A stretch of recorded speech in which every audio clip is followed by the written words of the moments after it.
Uma lenda romana conta que as pessoas que lavavam roupa nas margens do rio Tibre, próximo ao templo do Monte Sapo, notaram que quando a chuva trazia os resíduos de gordura de animais sacrificados misturados às cinzas das fogueiras usadas nesses rituais, formava-se uma espuma na beira do rio. Não demoraram então a perceber que a roupa lavada ali, próxima a essa espuma, ficava mais limpa. Estava descoberto o sabão. Acredita-se até que seja do nome do Monte Sapo que se origina o termo saponificação, a reação entre gorduras e bases que produz o sabão.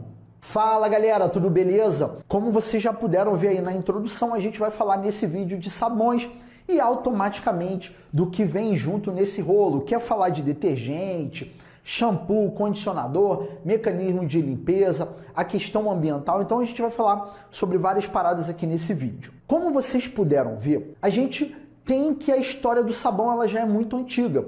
E eu preciso que você saiba que em um determinado momento da história, um químico foi responsável por elucidar como que funciona aí um sabão, a parte da estrutura, como que funcionam as reações. E a reação química que dá origem ao sabão a gente chama de saponificação, que consiste basicamente em duas etapas. Numa primeira etapa a gente tem um processo chamado de hidrólise e numa segunda etapa a gente tem outro processo chamado de neutralização. Mas antes da gente falar sobre essas etapas, né, que vai dar origem aos sabões, vamos entender como que é a estrutura de um sabão. Então o sabão ele vai ter como estrutura uma longa cadeia carbônica e você vai ter o quê? Um trecho da estrutura que apresenta polaridade. O que vocês estão vendo aqui no quadro nada mais é do que o dodecanoato de sódio presente no sabão de coco. E isso daqui corresponde a um composto orgânico que a gente classifica como sal de ácido carboxílico. Se a gente fosse pegar o ácido dodecanoico, que é um ácido carboxílico com 12 carbonos, e fizesse a reação química com hidróxido de sódio, a gente chegaria no dodecanoato de sódio. Mas para se chegar nessa estrutura, né, que a gente faz o sabão, ele não vai ser assim diretamente. Então a gente precisa lembrar que a gente vai ter, numa primeira etapa, né, aí agora eu já estou entrando, né, na explicação de como que se dá a produção de sabão, e nessa primeira etapa que a gente chama de hidrólise, nesse caso aqui eu coloco uma estrutura genérica, tá? Só para vocês entenderem a parada. Então, os glicerídeos, você vai ter a função orgânica presente éster, e assim como lá naquela reação mais básica, que é a hidrólise de ésteres, o que você vai ter como produto? A gente vai ter a produção de um ácido carboxílico e de um álcool. Aqui vai acontecer a mesma coisa. Então, essa reação ocorre em autoclaves, a alta temperatura. E nesse processo, observe que a gente vai ter os glicerídeos, que pode ser de origem vegetal, origem animal. E aí você vai ter a mesma reação química acontecendo, que é, você vai pegar o éster e vai reciclar no ácido carboxílico e no álcool. Observe que como a gente tem 3 pontos da estrutura para a gente poder quebrar, eu tenho 3 mols de água reagindo a cada 1 mol desse glicerídeo, tá?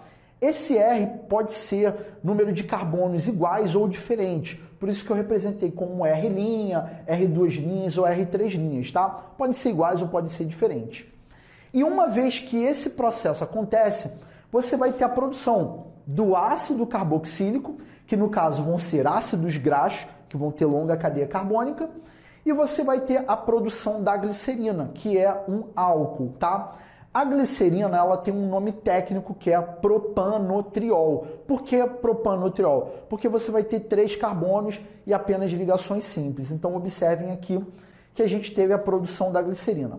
Uma vez a hidrólise desses glicerídeos realizada, a gente vai pegar esses ácidos graxos obtidos nessa etapa e vai promover o quê? O que a gente chama de neutralização. Então observe que a gente tem um ácido graxo e aí a gente vai utilizar uma base. Diferentes substâncias podem ser utilizadas nesse processo. Aqui eu utilizo o hidróxido de sódio, mas eu posso utilizar carbonato de sódio, hidróxido de potássio, enfim, uma série de substâncias. De acordo com a base utilizada, você vai obter diferentes sabões. Então, por exemplo, um sabão de sódio ele vai ter uma estrutura mais dura. Uma espuma de barbear, por exemplo, você vai ter um sabão de potássio ali, que é mais maleável. Enfim, então você vai utilizar uma substância no sentido de neutralizar esse ácido carboxílico, né? Que no caso é o ácido graxo. Nessa reação de neutralização, você vai ter um sal de ácido carboxílico que a gente chama de sabão, tá? Então a gente vai ter que voltar naquela coisa que é, Marcelo, então todo sal de ácido carboxílico é um sabão? Calma, a gente tem que o sabão, ele apresenta uma característica na sua estrutura. Então eu estou voltando nisso, que às vezes você, eu tenho, por exemplo, o etanoato de sódio. Cara, aquilo ali não vai ser sabão, muito embora seja um sal de ácido carboxílico, tá? Presta muita atenção que no sabão você tem que ter uma longa cadeia carbônica e já já vocês vão entender por quê, tá? Bom, então a gente obtém o sabão, né? Essa daqui é a segunda etapa, que a gente chama de neutralização, e a gente pode pensar em termos de reação global. Por quê? Uma vez que a gente obtém o sabão, a gente vai reciclar a água. Então, basicamente, você teve aqui glicerídeo mais água, você vai ter o ácido graxo com a glicerina, tá? E na segunda etapa de neutralização, você vai ter o ácido graxo mais a base, fazendo o sal de ácido carboxílico, que é o sabão, mais a água. Então, se você cancelar essas etapas intermediárias, você teria como reação global que glicerídeos mais bases vão produzir o sabão mais glicerina, tá bom? Tendo vista agora a reação química que dá origem aos sabões, a gente agora vai entender por que que o sabão ele tem que ter longa cadeia carbônica e ele vai ter que ter esse trechinho aqui. Então a gente recorre ao conteúdo de polaridade. Então, longa cadeia carbônica, a gente tem o que a gente chama de trecho apolar. E a gente vai ter uma cabeça com uma carga, e aqui para esse caso a gente teria uma carga negativa, que a gente chama de trecho polarizado do sabão. E aí você pergunta, Marcelo, de onde que vem essa carga negativa? Pensando nisso e pensando nessa pergunta, nesse exato momento a gente vai começar a explicação do mecanismo de limpeza do sabão. E aí vem a camisa toda engordurada e você quer limpar. Você sabe que se você pegar água e jogar ali, o bagulho vai dar ruim e você não vai conseguir tirar aquela gordura da camisa. É aqui que entra, você vai lá e pega o sabãozinho de coco. É claro, eu sei que a galera vai usar sabão em pó, mas enfim. Aí você vai pegar o sabão de coco. Como é que você vai fazer? A camisa molhada, você vai pegar o sabão de coco e vai esfregar. Uma vez o sabão em contato com a água, o que vai acontecer? Então aqui a gente tem a estrutura do dodecanoato de sódio presente lá no sabão de coco e o contato com a água vai fazer o quê? A dissociação desse sal de ácido carboxílico, como se fosse um outro sal. Já viu aquela reação tipo cloreto de sódio na água, aí vai NaCl, aí vai ter a setinha com a água, aí você vai ter Na+, mais o Cl-. Mano, aqui é a mesma parada, só que ao invés de ser o cloreto, aqui é um ânion que tem uma longa cadeia carbônica. E, inclusive, a gente chama isso daqui, tecnicamente, de ânion tensoativo. Por que ânion? Porque tem carga negativa. E por que tensoativo? Esse daí, espera que já vou explicar para vocês por que é tensoativo. Beleza. Agora, vamos fazer a conexão. Lembra que eu expliquei para vocês que eu ia falar sobre essa estrutura aqui? Porque estava assim? Então, acompanha comigo, olha. Esse pedaço aqui que eu coloquei como parte apolar é justamente esse pedaço aqui da cadeia carbônica. O que é essa bolota com um negativo aqui? É justamente esse pedaço da estrutura que tem a carga negativa.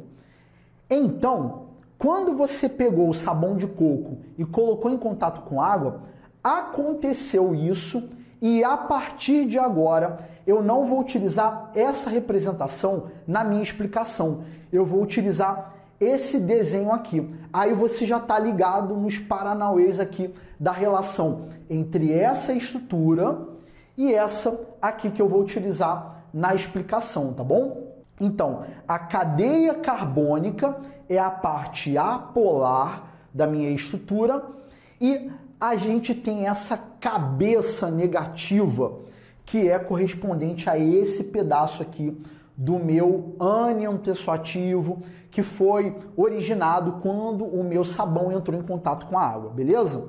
Tranquilo. Preciso que vocês saibam que quando você tem a utilização de um sabão, a gente vai ter 3 fases, que a gente chama de fase de adesão, que é a primeira, a fase de desligamento, que é a segunda, e a fase de emulsão, que é a terceira. E agora vai ficar meio complicado, né, fazer os desenhos aqui no quadro. Então o que eu vou fazer? Eu vou pegar minha câmera, vou fazer os desenhos e vou colocar na mesa aqui para vocês acompanharem comigo, tá? Então, ó, vamos embora! Antes da gente falar da primeira fase, que é a fase de adesão, eu gostaria que você observasse que nesse desenho aqui eu tenho a representação da fibra de tecido, aqui em azul o ânion do sabão e em amarelo a gordura. Então a gordura está impregnada aqui na fibra de tecido. Na fase de adesão, como o nome já sugere, nós vamos ter a adesão do ânion do sabão ali na gordura. Uma vez a adesão tendo acontecido, nós temos a segunda fase, que é a fase de desligamento. Então nós temos justamente a gordura que agora não está mais impregnada no tecido. Observe que essa gordura está em volta do ânion do sabão e nós temos que isso aqui é chamado de micela. E a micela nada mais é do que uma gotícula de gordura ou óleo em volta pelos ânions do sabão. E observe que na imagem nós temos que, como os ânions possuem carga negativa, nós vamos ter uma repulsão entre esses ânions, onde nós vamos para a última fase, que é a fase de emulsão. Se por acaso você não sabe, emulsão nada mais é do que uma mistura entre 2 líquidos immiscíveis em que um deles está na forma de finos glóbulos no interior do outro líquido. Vale considerar que essas micelas formadas, elas não têm como voltar a se agrupar, justamente por conta dessa questão da repulsão. E aí basta um enxágue que essa roupa vai ficar limpa. E a questão toda é, por que a gente chama esse ânion de ânion tensoativo? Justamente pelo fato que ele é capaz de reduzir a tensão superficial da água. Agora que você já sabe como que funciona o mecanismo de limpeza dos sabões, a gente vai analisar 2 situações onde a parada vai dar ruim e o sabão não vai conseguir limpar. Na primeira situação, é quando você tem uma água com caráter ácido. E aí a gente tem a equação aqui que ela vai explicar bem pra gente. Então observe, nós temos aqui o sabão e aqui nós temos a presença do H+, né, que justifica a acidez presente na água. E isso vai fazer com que você tenha o quê? A reciclagem do ácido graxo e a liberação daquele Na+. Ou seja, a presença da acidez faz com que o ânion tensoativo forme novamente o ácido graxo.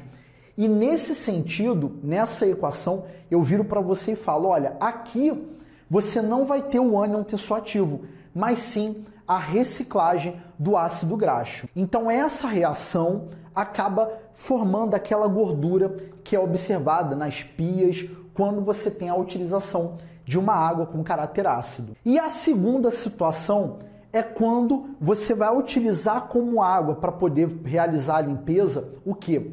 O que a gente chama de água dura, que é uma água que tem concentração de cálcio e magnésio que elevadas. E nesse sentido, o que você vai ter? O seu sabão em contato com esses íons que vai estar em grande quantidade, você vai formar ou sais de cálcio ou sais de magnésio, que são o quê? Sais praticamente insolúveis. E isso você acaba criando o quê? Aquela crosta nas pias, nos tanques, conforme vocês podem ver aí na imagem. Então essas 2 situações acontecem e nesse sentido o sabão acaba falhando. Bom, agora que a gente já falou sobre sabões, que tal a gente falar de detergente? Qual é a diferença entre o sabão e o detergente? Então, basicamente, a diferença está no fato que os detergentes têm origem o quê? Na indústria petroquímica, ou seja, são produtos sintéticos. Eles acabam surgindo lá na época da Primeira Guerra Mundial, mas tiveram um boom ali na época da Segunda Guerra Mundial, por conta da escassez de óleos e gorduras. A gente, inclusive, diz que os detergentes são um dos produtos de maior sucesso do século XX. Então isso quer dizer que o mecanismo de limpeza é o mesmo. Mas a gente tem um detalhe aqui que é importante falar para vocês, que é: existem os detergentes aniônicos e os catiônicos. Tá percebendo que a palavra aniônico nos remete a ânion e catiônico a cátion? Vamos ver quais são as diferenças.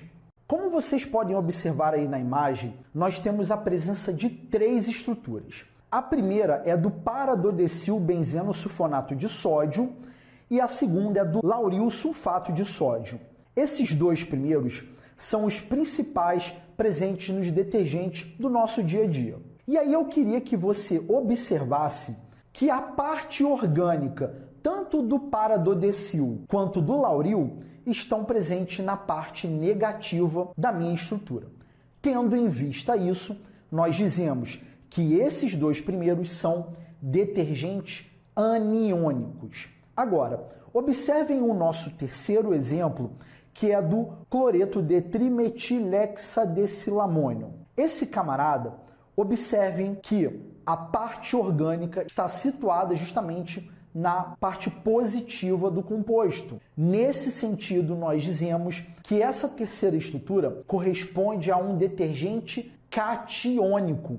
E aí, a gente chega numa etapa da nossa aula que é o seguinte: agora que você já sabe o que é um sabão, quais são as reações que dão origem ao sabão, como que é o mecanismo de limpeza, quando o sabão vai falhar, qual é a diferença de um detergente para um sabão, o que é um detergente catiônico, o que é um detergente aniônico, a gente fica com aquela pergunta que é: cara, o que é o shampoo, o que é o condicionador e qual é a diferença dos dois? Então, shampoos e condicionadores, eles consistem basicamente na presença de detergentes catiônicos ou aniônicos. Vamos imaginar que a pessoa utiliza um detergente aniônico. Aí a pessoa vai lá e passa o shampoo na cabeça. Pelo fato da parte orgânica ter um caráter negativo, o que vai acontecer? Nós precisamos considerar uma forte interação entre esse detergente utilizado no shampoo e a queratina, que é a proteína do cabelo. Você vai ter, depois que você enxaguar lá tudo certinho, o quê? O cabelo carregado eletrostaticamente com carga negativa. Então, quando a pessoa termina de tomar banho, você vai ter tipo o cabelo esquisito justamente porque vai ocorrer uma repulsão entre esses fios. Então, o cabelo vai ficar todo esquisito. Nesse sentido, é utilizado um detergente de carga oposta. Então, nesse exemplo que eu estou dando para vocês, se você utilizou um de carga negativa lá no shampoo, o condicionador você vai utilizar um detergente de carga positiva, tá? É óbvio que tem outras substâncias ali, mas a ideia é justamente neutralizar essa carga negativa deixada pelo shampoo. Agora, Marcelo, o que seria o shampoo 2 em 1, né? Que limpa e condiciona ao mesmo tempo?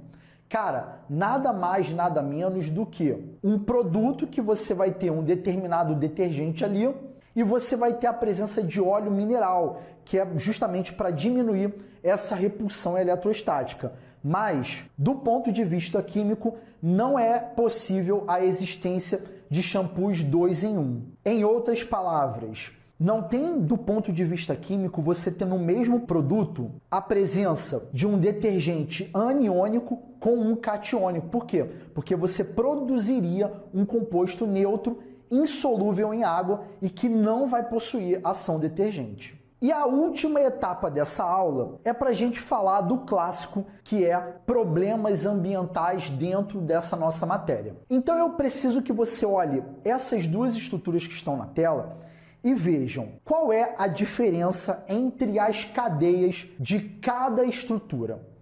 Então, na primeira, você observa que a cadeia é linear, ou seja, não tem ramificação. Mas na segunda, você observa que tem a ramificação. A primeira estrutura corresponde a um detergente biodegradável, enquanto a segunda estrutura corresponde ao quê? A um detergente que não é biodegradável. Em outras palavras, se eu tiver ramificação, o meu detergente não é biodegradável. Tendo em vista isso, é uma preocupação da indústria para que os detergentes produzidos não tenham ramificação em sua estrutura. E aí você que está olhando a aula pergunta, Marcelo, mas e os sabões, são biodegradáveis ou não? Galera, todo sabão é biodegradável, todo, justamente pelo fato que os sabões não vão ter ramificação em sua cadeia. Então não se esqueça disso. Uma coisa que é importante que vocês saibam é que quando você tem um acúmulo de detergente não biodegradável nas águas, você vai ter a formação de espuma que vai acabar impedindo a entrada de luz e as trocas gasosas com a atmosfera. Nesse sentido, você vai acabar interferindo na quantidade de oxigênio que vai estar dissolvido na água e automaticamente isso vai resultar em morte de peixes. Além disso, a indústria coloca produtos que são chamados como agentes sequestrantes, que são adicionados tanto lá nos sabões quanto nos detergentes, com a proposta de diminuir o problema da água dura, aquela que eu mostrei para vocês anteriormente, e também aumentar o volume do produto. E com essa proposta, o pessoal utiliza como agente sequestrante o trifosfato de sódio, que é esse cara que vocês estão vendo aí na tela. Só que o problema todo é que esse tipo de substância que contém fosfato, ele acaba sendo o quê? Nutriente para as plantas aquáticas. Então, nesse sentido, a gente não pode deixar de pensar no processo de eutrofização, assunto que vocês estudam na biologia. Então essa foi a nossa aula sobre sabões, detergente, shampoo, condicionador, enfim, falamos de várias paradas aqui e eu espero que você possa ter aprendido bastante aqui com esse vídeo. E é claro, eu não preciso nem falar que eu não uso shampoo e nem condicionador, porque será, né? Mas enfim, deixamos isso de lado. Então foi um prazer estar com você em mais um vídeo aqui dentro da plataforma do Cienciação e eu te espero ver em outra aula. Um mega abraço e até lá!